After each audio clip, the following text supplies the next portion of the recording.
privileged to have all the parts of our body functioning well. There are so many people that have several challenges with some parts of their body. One of such people we will be talking to this morning, and these syndrome is called the Usher syndrome. It is estimated to affect over 400,000 people in the world.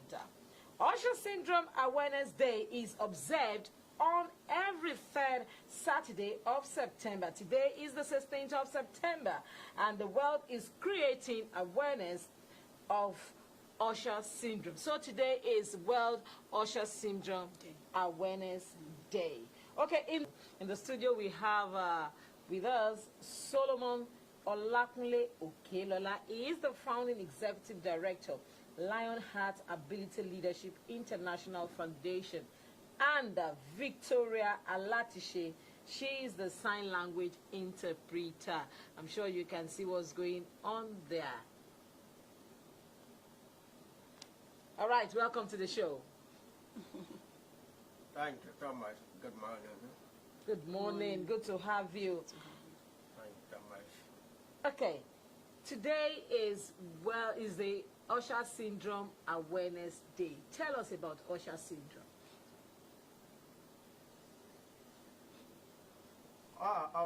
Good morning once again, everybody.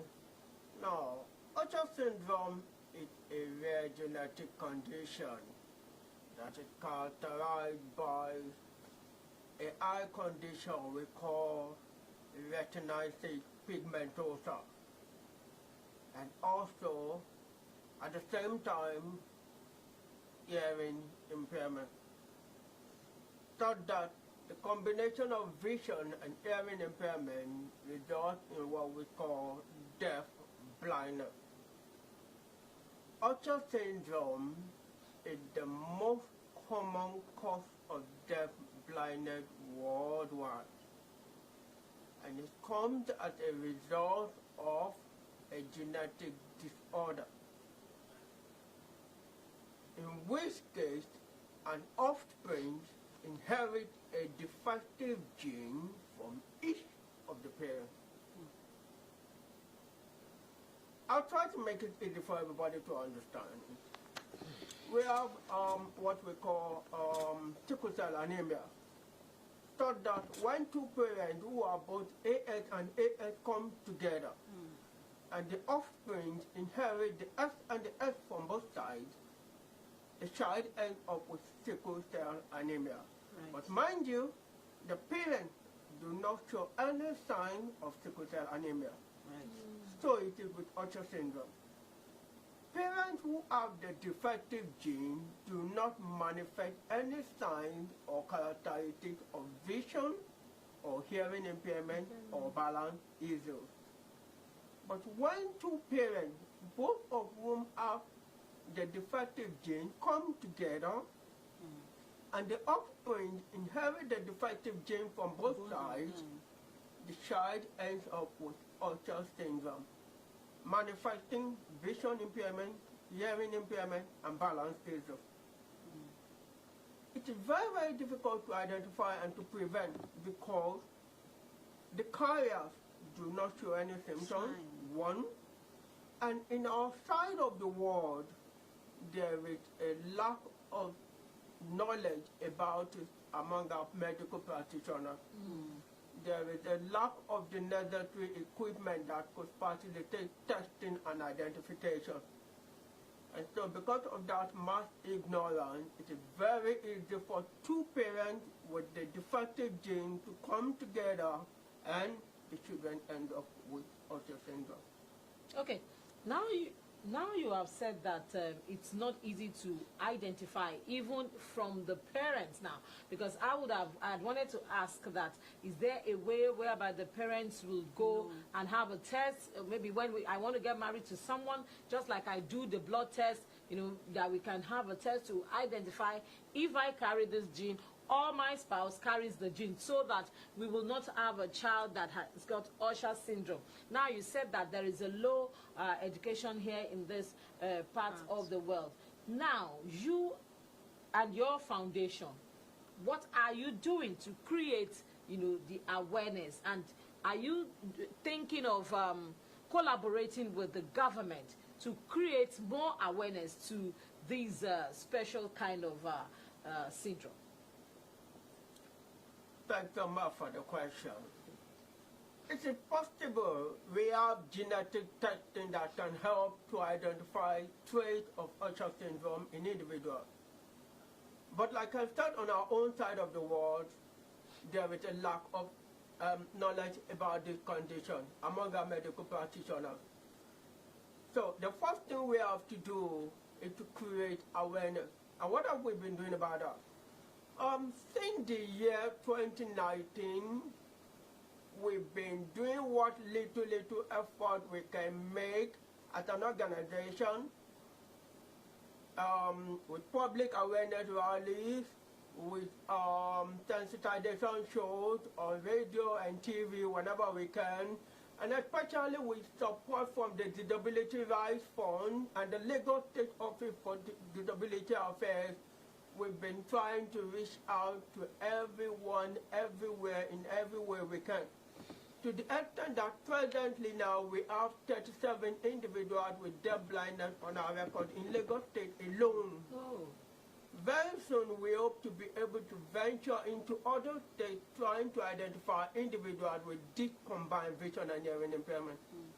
We've also been to the Ministry of Humanitarian Affairs, Disaster Management and Social Development in Abuja, of which we are still expecting to be, that was with the FY government. So we were looking forward to a partnership where we could be able to work with them to enlighten and train medical practitioners on the issue, but before the handing over to the new government, nothing was done. So we have to start that particular issue all over again. So the first thing to do is to enlighten our medical practitioners on this issue. And then we have to get the needed equipment. We have to get the needed equipment and arrange for the testing of individuals to identify traits of Usher syndrome, thereby enabling genetic counseling that would prevent the advent of Usher syndrome and deaf blindness. In the society. Okay. Let me go a bit personal. For you, Solomon, were you the one that discovered, or your parents, and how? How was it discovered that you have this syndrome? Good. Now, Usher syndrome is the main cause of deaf blindness worldwide. But Usher syndrome is not the only cause of deaf blindness. Okay. What we have been doing while trying to identify possible cases is to focus on identifying individuals with deaf blindness. Okay. These individuals are mostly hidden away at home. You don't see most of them out in the society. They are deprived of their social rights, deprived of education and all that, especially those who are totally blind and totally deaf.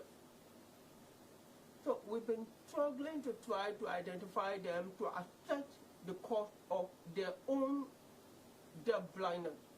Now, when you talk of Usher syndrome, the major point that helps to identify Usher syndrome is that particular eye condition we refer to as retinitis pigmentosa. Retinitis pigmentosa occurs as a gradual degeneration of the retina. Okay. You know, the retina is the back of the eye, yeah. and it's responsible for light and clear vision, right? Okay. Now, as the retina degenerates, it reduces a person's field of vision and visual acuity. Alongside that, this individual manifests hearing impairment from a very young age. So we're talking about you now because of our time. Because of our time. For in your case, were you born with it, or it was a gradual process as you were growing up? How was it discovered? And how have you been coping? Thanks so much for the question. I've had both vision and hearing impairment since I was young. But you I born was with low it? vision.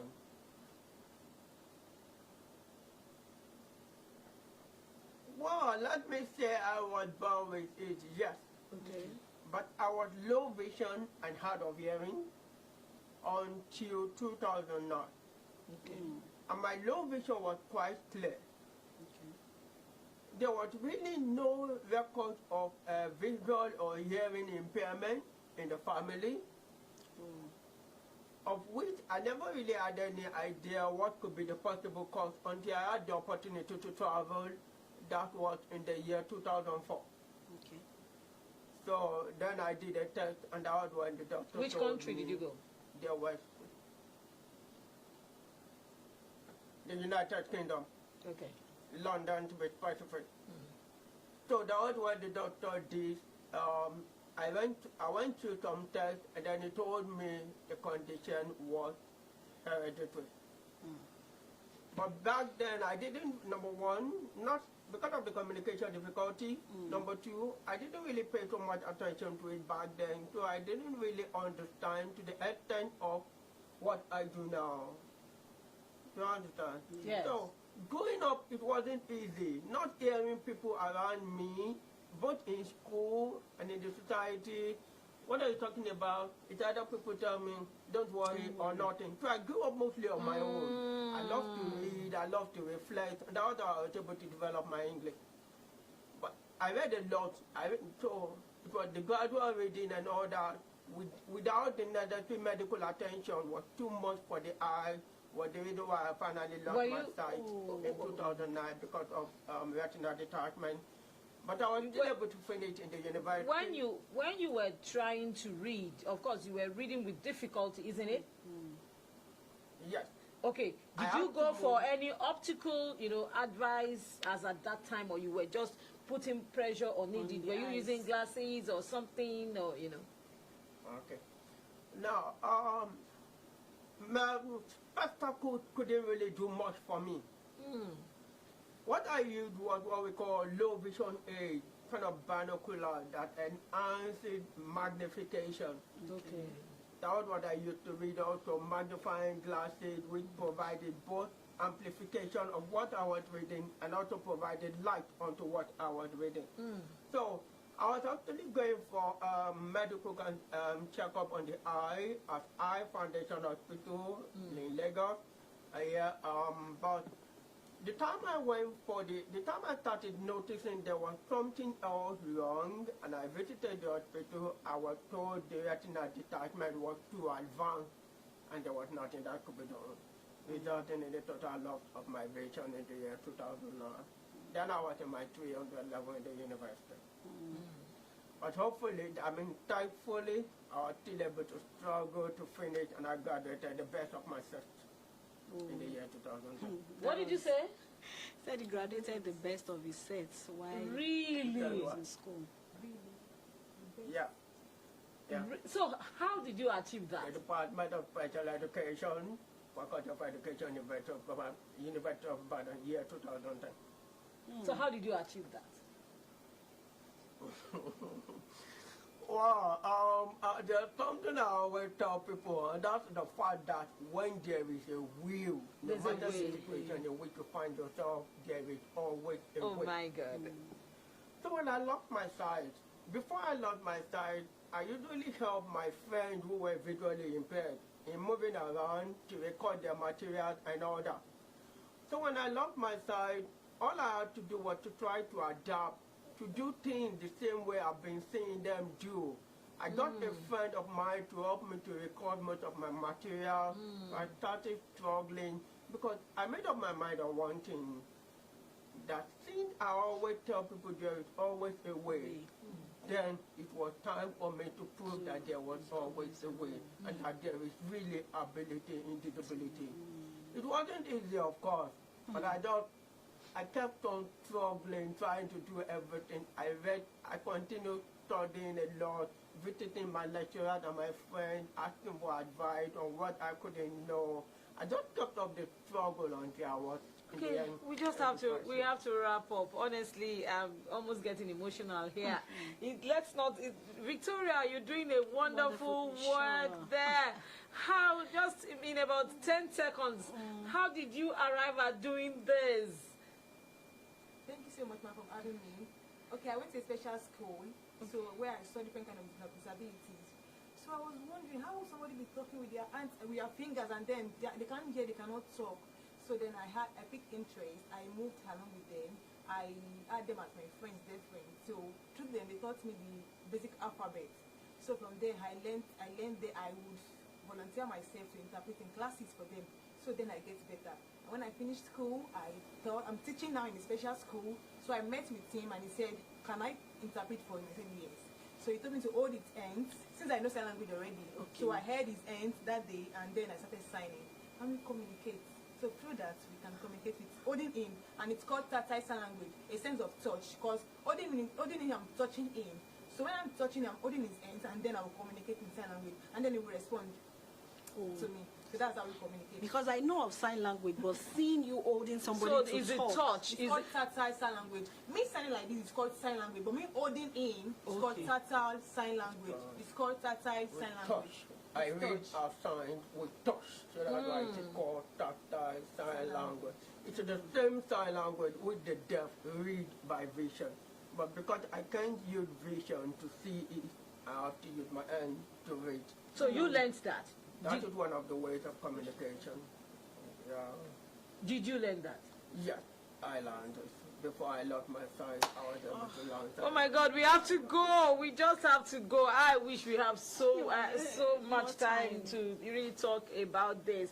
Thank you very, very much for what you do, Victoria Alatishe. I really need to say thank you for doing that volunteer work. We really appreciate you a lot. And also to you, Solomon Olakunle Okelola. Well done. Despite the disability you are not deterred by anything. You're still moving on as you're giving hope and giving strength to other people. Well done with what you do. And I hope that you will get the attention needed from the government. For me. Yeah, even as you celebrate the Awareness Day, it's been a beautiful show on Morning Ride today. You will agree with me that we've been taught, we've been schooled, and we've known so many things that used to be what we did not know. My name is Fumi Adeyola. Until I come your way again on Morning Ride, it's a bye from here. All right, I want to close with the same note that he kept on saying, if there is a will. He kept on saying that if there is a will, there is a way. Sure. So do not give up on yourself. Try to do the things that makes you happy. And by so doing, you cannot but progress in life. Yes, we come your way same time, same show next week on the same show, Morning Ride. My name is Yinka Kenny. For now, it is. Bye-bye.